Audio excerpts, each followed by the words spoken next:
Hello mga kaibigan, welcome to our vlogs at tayo pupunta sa kainan with Alu Wings.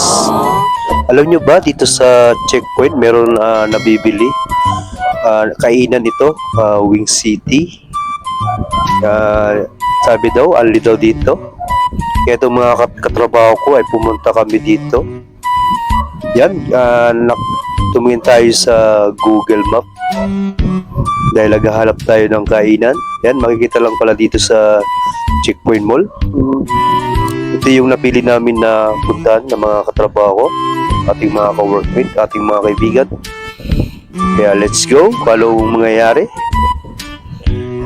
Located po ito sa Checkpoint Mall. Okay, nakita na natin ang ating target. Let's go!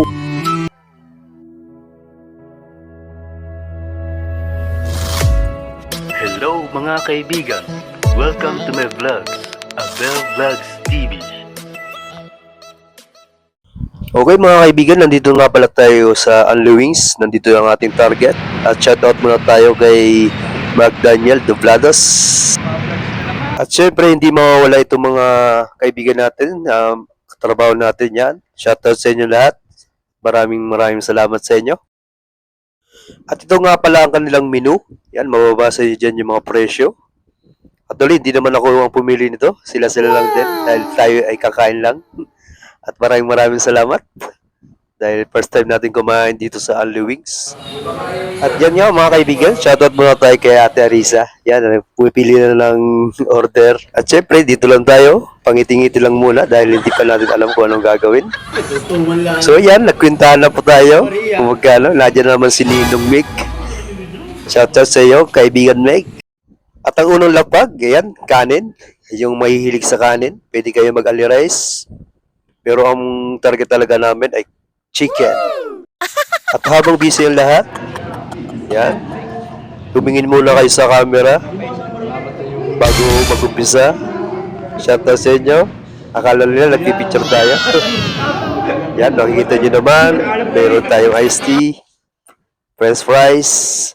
Tanungin natin itong kasama natin. Kailan ka? Mga 5 kilo. Mga 5 kilo. 5 kilo.